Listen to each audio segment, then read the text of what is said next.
On a warm August day in 636 CE, the Arab army under Khalid ibn al-Waleed challenged the supremacy of the mighty Byzantine Empire. The two armies stared each other down across the grassy field of the Yarmouk plateau, while the vultures circled above. One Arab warrior stepped forward, crying out, "I am the killer of Romans! I am the scourge sent upon you!" The battle that would change the course of history is about to take place.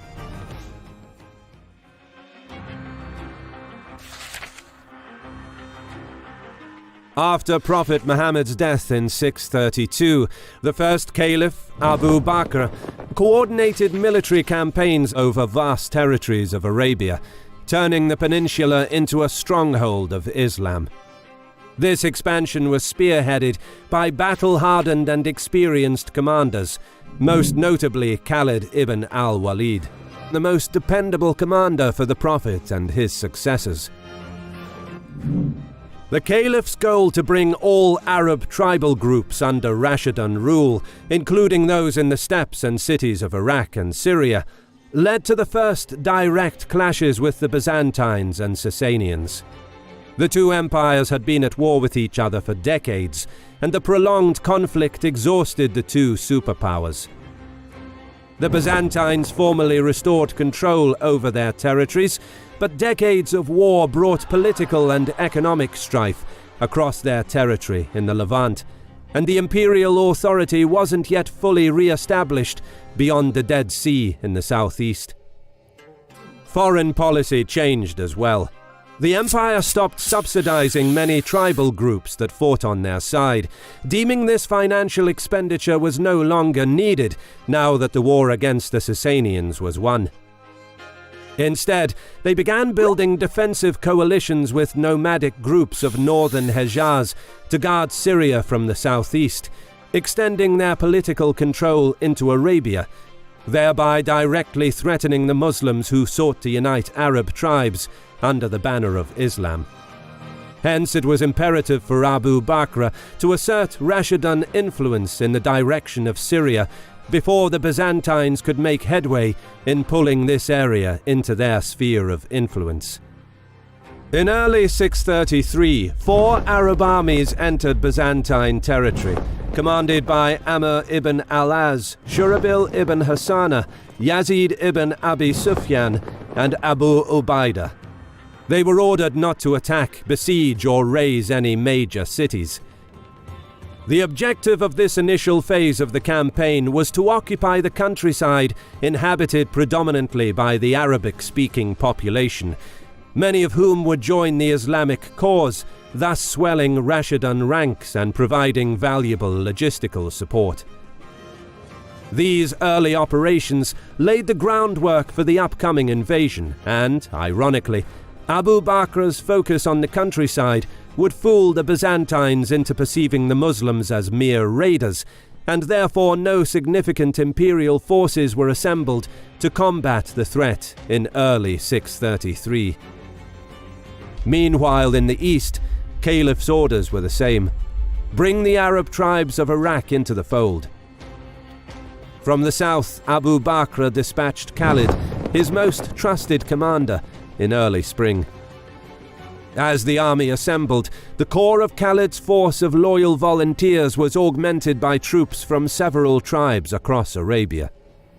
Some of these tribes fought against Medina in the Ridda Wars, but some sections remained loyal, and it was these troops that now reinforced the campaign against the Sasanians. What followed was one of Khalid's greatest strategic achievements.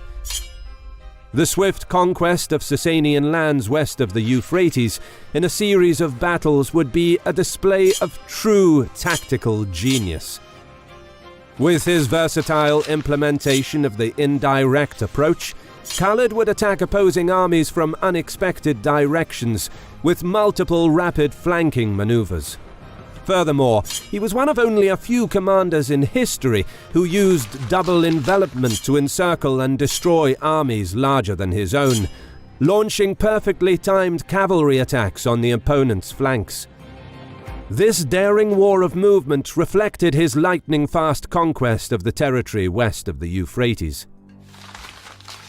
Then, as he laid the groundwork for Rashidun administration and planned the offensive into central Iraq and the Sasanian capital, a message arrived from the Caliph. Khalid was to urgently march to Syria to take command of the invasion of the Byzantine Empire. In April 634, he departed Iraq with a small force of veterans whose loyalty to Islam was absolute, striking out across the desert towards Syria.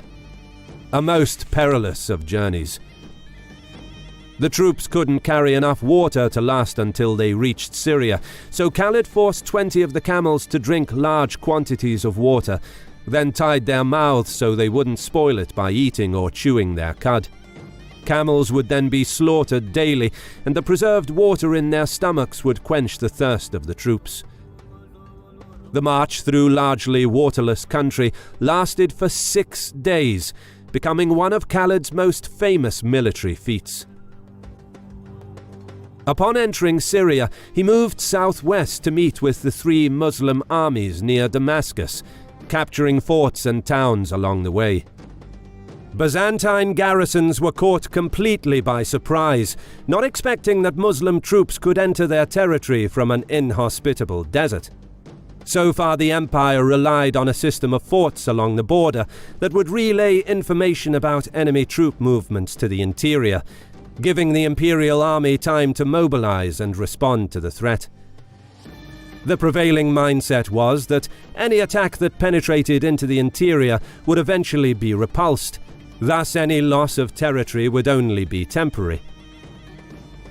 But by now the Muslims gained full control over rural areas in the southeast, and with Khalid's arrival the Caliph turned his full attention to the conquest of important Syrian towns. Bostra fell first, and the 4 Muslim armies marched towards Palestine to join Amr ibn al-Az, who was facing a large concentration of Byzantine troops commanded by Emperor Heraclius's brother Theodore. The Byzantines reportedly recruited Bedouin Christian spies and were able to anticipate the movement of the Muslim army, managing to position themselves for the upcoming attack. The Battle of Ajnadan, the first major engagement, was bitterly fought.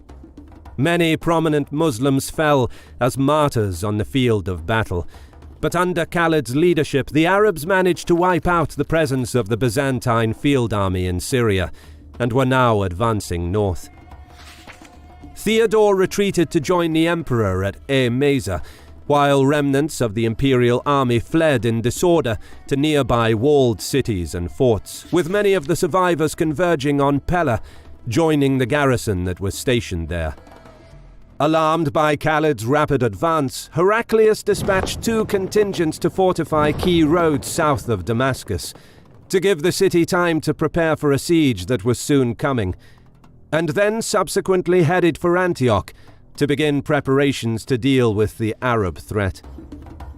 But the Byzantines were not able to hold Khalid's advance for long, as the Muslim army outmaneuvered their entrenched positions and proceeded to surround Damascus 2 days later.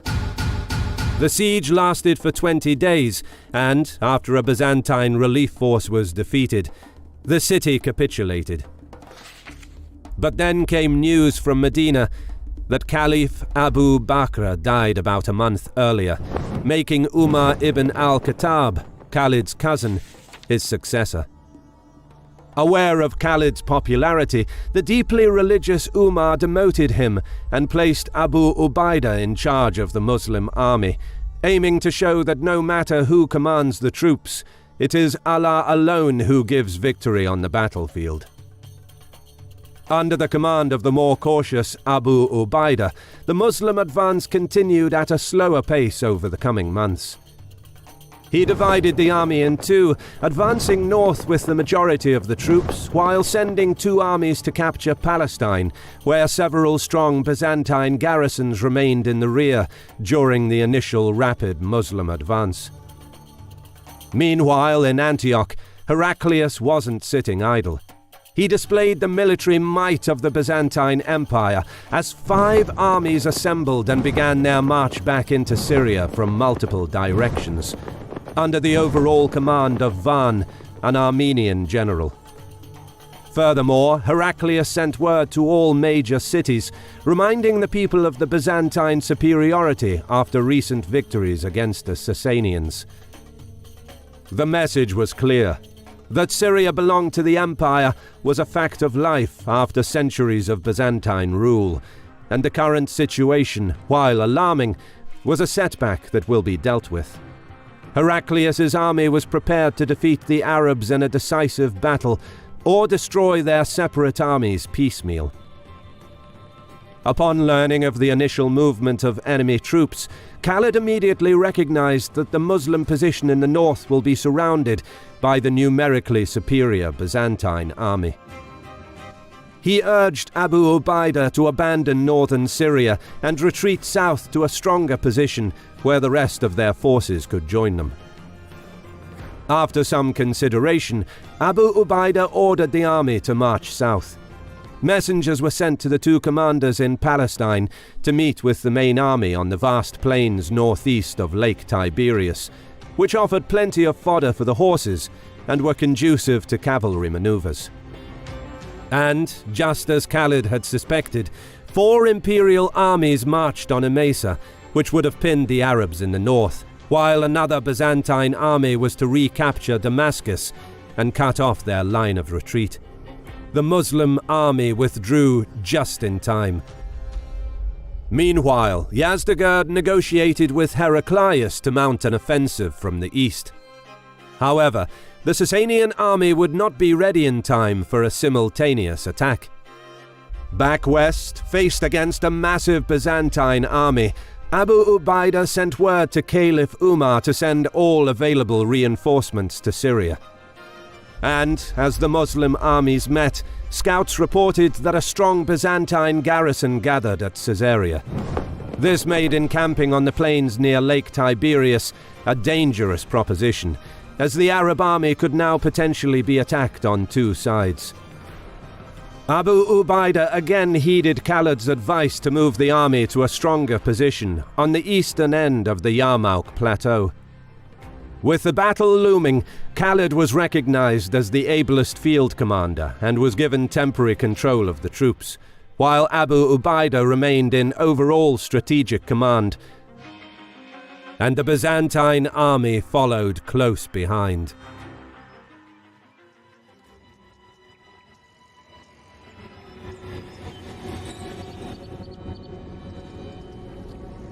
Terrain would have a major impact on the course of the battle. The Yarmouk Plateau is predominantly an undulated flat plain, dotted with rocky outcrops. Rivers Yarmouk, Rukad, Alan and Harir slice deep into the level plateau, creating deep gorges with steep cliffs. The grassy plain offered enough fodder and several springs to supply both armies. And the Byzantines were not in a rush.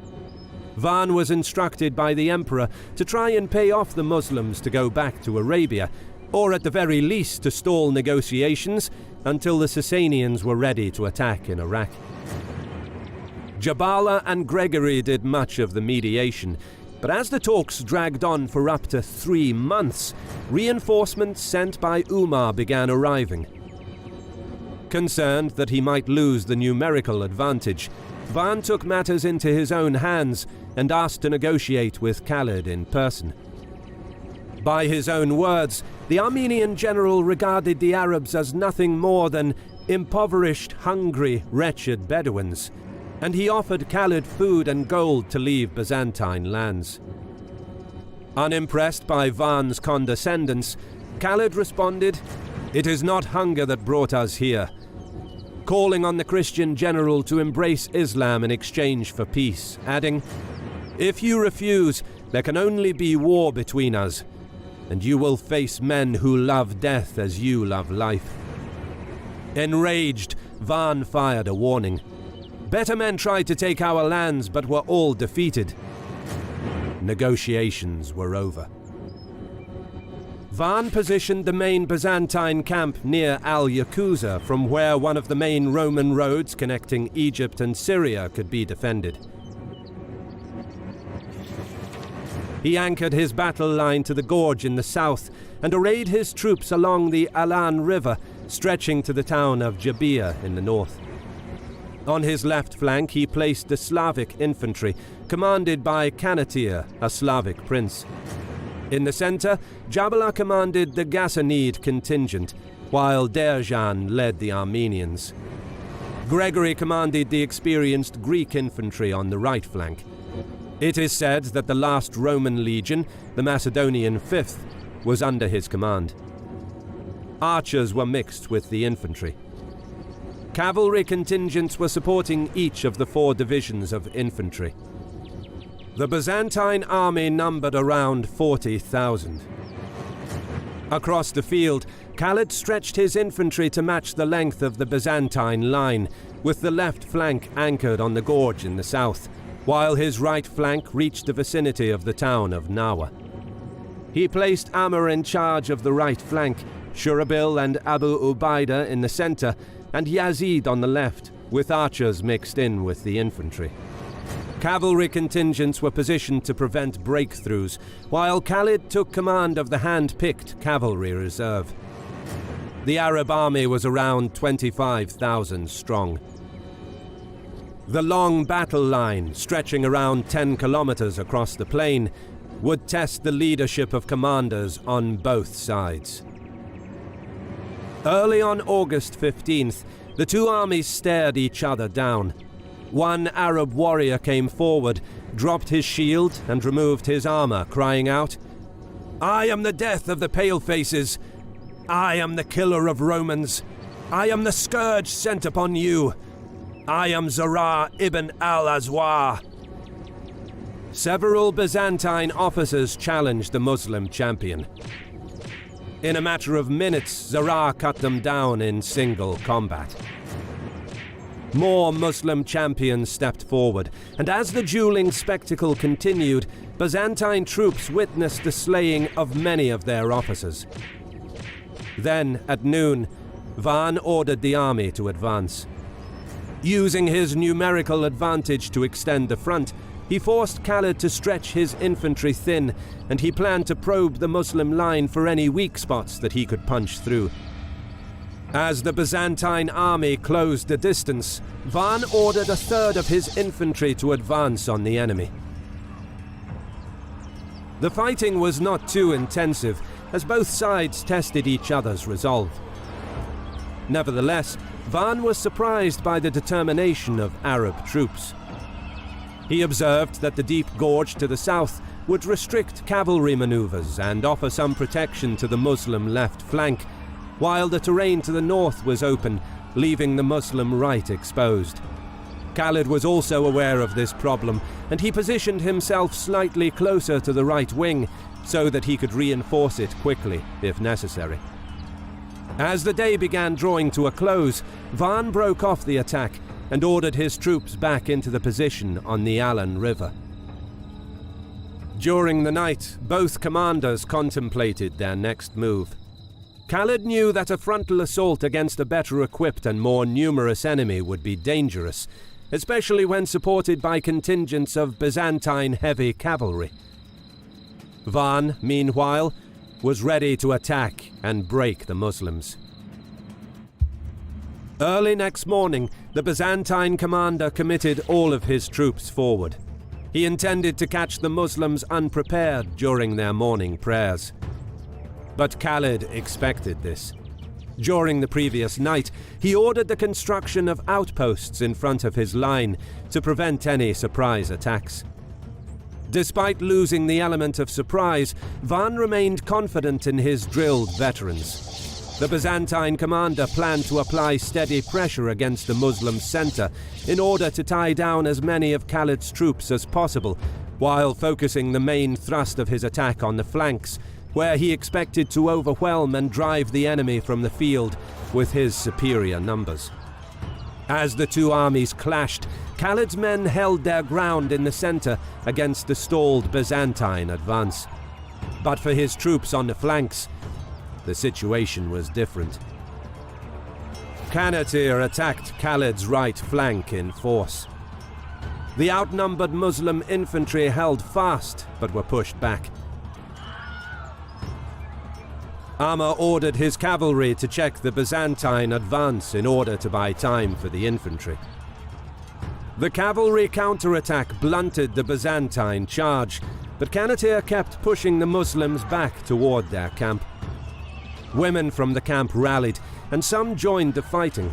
They hobbled the camels around the camp, thus providing additional protection. A desperate struggle ensued as the Byzantines could not dislodge the determined Muslim fighters. Kanatir's heavy cavalry bogged down as their horses balked at the smell of aggressive camels, refusing to respond to the commands of their riders. In close quarters, the legs and bellies of the partially armored Byzantine horses now became exposed, and many of the heavily armored riders were pulled down from their saddles. Kanatir could not sustain the attack any longer. With Van's attack against the Muslim right flank broken, Khalid seized the moment to exploit the gap that had opened up between Kanatir and the Byzantine centre. He ordered Amr to send his cavalry regiment and attack Kanatir's flank from the north. With incoming cavalry support, Amr ordered a general advance. The three-pronged attack forced Kanatir to abandon his advanced position and retreat towards the main Byzantine line. By timing his flanking maneuver to perfection, Khalid managed to push the Byzantines back with fewer troops. Had it not been for the disciplined retreat of Kanatir's experienced Slavic infantry, the Byzantine flank could have collapsed entirely. But the situation on the Muslim left was considerably more serious. With much of Khalid's mounted units currently on the right flank, Yazid's position was being overrun. Byzantine cavalry broke through the ranks and pushed towards the Muslim camp. Gregory's infantry slowly ground their way forward as Yazid's outnumbered infantry could not stop them. As they fell back to the camp, Yazid's troops were met with a barrage of insults and rocks thrown at them by the ferocious Arab women, who urged them to not let the enemy defeat them, with some of the women taking part in the defense of the camp. Yazid was finally able to stabilize his line near the camp, temporarily stemming the Byzantine assault. Just as Van's plan appeared to be succeeding on the Muslim left, Khalid again showed his ability to adapt quickly. With the right flank stabilized, he dashed across the battlefield to aid the embattled Yazid.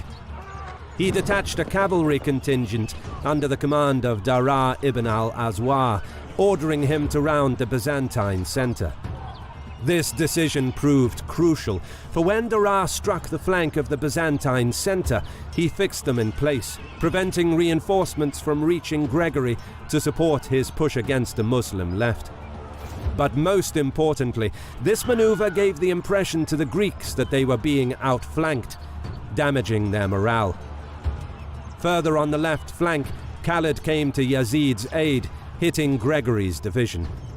The Greeks gave ground under pressure, suffering particularly heavy casualties. During the fighting in the centre, Dara's troops killed the Byzantine commander, Derjan, who fought with his troops in the front.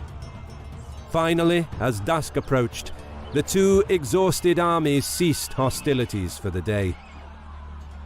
For Van, losing one of his key lieutenants was an enormous blow, and the speed of Khalid's counterattacks exposed weaknesses in his plan, forcing him to change tack.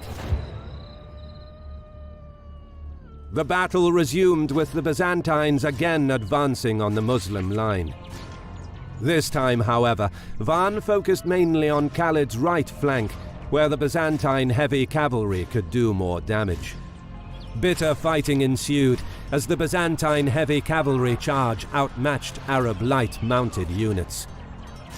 Amr's division fell back, followed shortly by Shurabil. As Jabala's flank slowly became exposed, Khalid sprang into action at this critical moment, charging into the gap towards the Ghassanid flank. Finally, Amr managed to rally his forces and re-engage.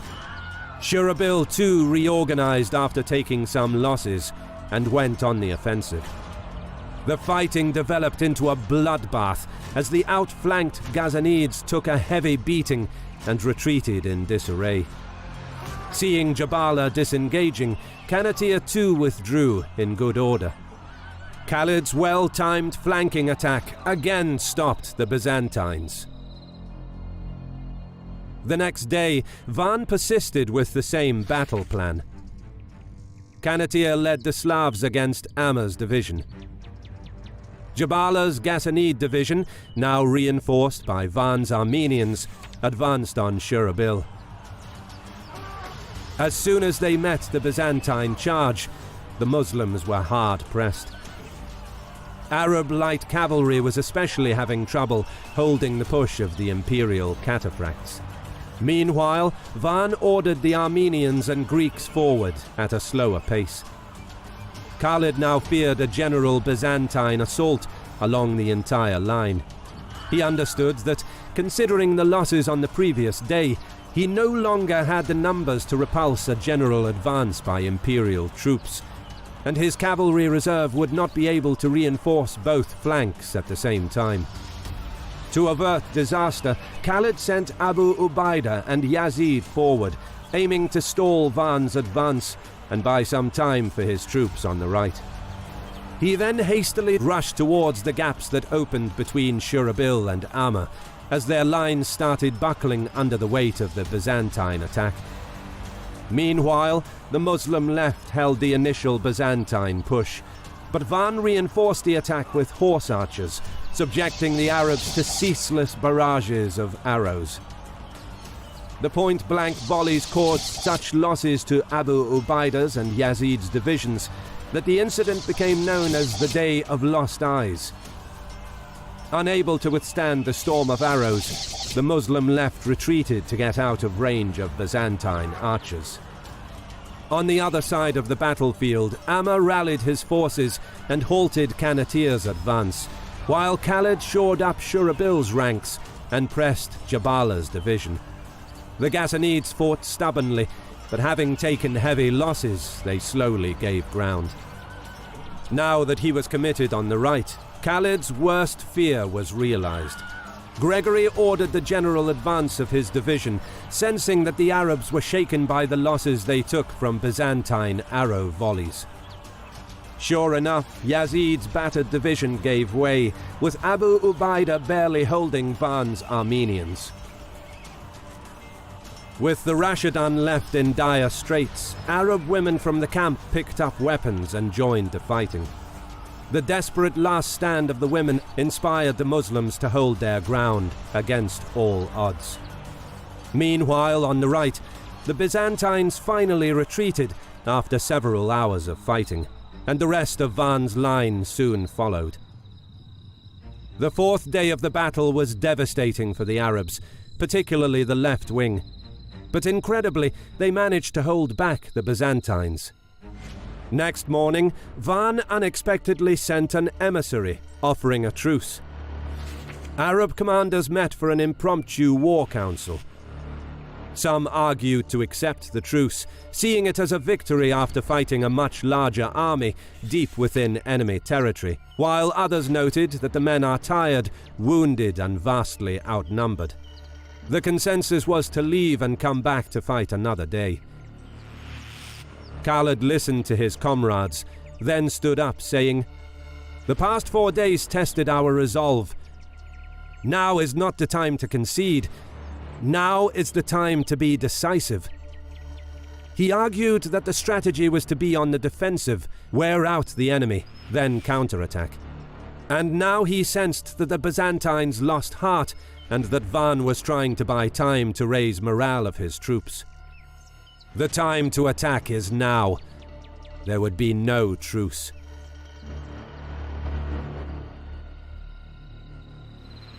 During the night, Khalid inspected the troops. Wounded soldiers leaned on each other, but even in the face of such overwhelming odds, their spirit never wavered. Determined to go on the offensive, the Muslim commander sent Daraa with 500 riders on a wide flanking maneuver to capture a key bridge across the Rakad Gorge that served as a main line of communication between the Byzantine army and their camp. The fight back has begun. As the sun rose on the next day, from the Byzantine line a hulking figure trotted out on his warhorse into the no-man's land. It was Gregory, the commander of the Byzantine right flank, reputed to be a formidable fighter. Abu Ubaidah answered the challenge.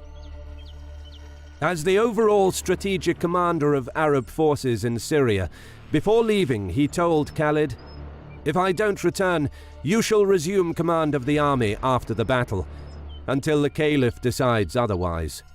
And with that, the tall, slim figure of Abu Ubaidah, a man in his 50s, rode out to meet Gregory.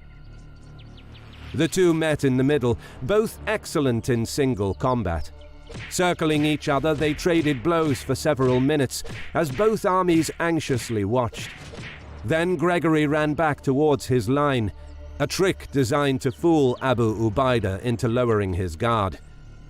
As the Arab general caught up with him, in a split second Gregory turned to strike.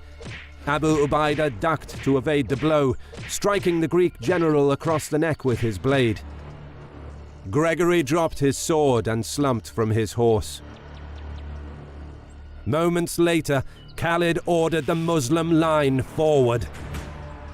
Having spent most of the night reorganizing the troops, Khalid left a token force of cavalry behind the infantry divisions, spreading their formations to make it appear to the Byzantines like the disposition of the Arab army remained the same as it was during the previous day.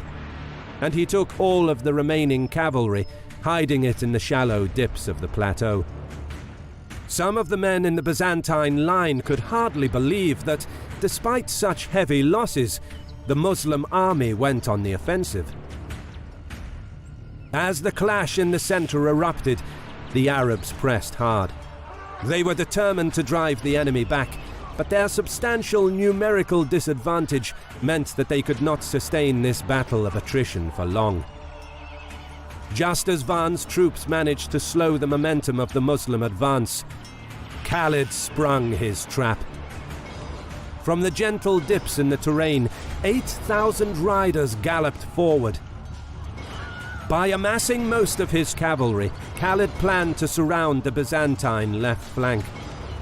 Knowing that time was of the essence, he urged his men to ride fast and without hesitation. Speed would decide the outcome of the battle. Busy with commanding the troops in the center, Van glanced to the left and saw the ominous cloud of dust. He scrambled to send his cavalry to cover the flank, realizing that the Muslim commander had outwitted him. In full gallop, Khalid surged past Amr's division and began to envelop Kanatir's Slavs. The rest of the Arab riders followed their general as he guided them around Byzantine ranks. Over his left shoulder, Khalid could see the fierce fighting in the center as he pushed his steed to go faster. Kanatir's and Jabala's line began folding as they braced for the impact of the Arab cavalry. As the Muslim riders smashed into Van's left, Khalid pierced an enemy soldier, breaking his lance in two. He drew his sword, striking anyone in a red tunic. The horses twisted and turned, wreaking havoc among the Byzantine infantry. Jabala and the Ghassanids disengaged and started fleeing. But to their horror, they realized that the bridge across the Rakad, their main escape route, was blocked. Jabala's troops dispersed as each man tried to save himself. Kanatir fought on bravely, but the Slavic division was surrounded and stood no chance. The entire Byzantine line began collapsing. Shocked by Khalid's rapid maneuver, the Imperial heavy cavalry tried in vain to stem the tide. The noose was tightening as Van's army was being pushed back towards the cliffs. The Armenian general barked orders, and while some Byzantine units kept their cohesion, others were in total disarray. Unable to cope with the rapid movement of the Arab light cavalry, Byzantine cataphracts were attacked on all sides. Seeing that the situation was hopeless, they fled, abandoning the infantry to their fate. Khalid steadied his steed, closed his eyes, and whispered a prayer of gratitude. Though it was not immediately apparent, he knew that the battle was won. Van's army was cornered against the steep cliffs of the Rakad and Yarmouk gorges, and over the next several hours Byzantine troops were systematically killed. Such was their desperation that hundreds, if not thousands, of imperial soldiers jumped to their deaths from the cliffs to escape the wrath of Khalid's troops. On that day, the Rashidun army achieved a victory that would change the course of history forever. The Battle of Yarmouk was certainly the battle of the century and one of the most pivotal battles in world history. The juggernaut that was the Byzantine army was made up of disciplined warriors who probably thought they can easily outmatch the Arabic desert army. Unfortunately for them, in Khalid ibn al-Waleed, they faced possibly the greatest military mind of the age. In just a few short years, he restructured the ragtag Arab forces into an army that would conquer half of the known world. On August 20th, 636, at Yarmouk, after 6 grueling days, only one side was left standing. Islam stepped onto the world stage. Credit goes to our awesome patrons who make videos like this one possible. Consider joining them to support our work. You can also support us by subscribing to our channel and clicking the bell button to get notified when our new videos are released. And as always, thank you for watching.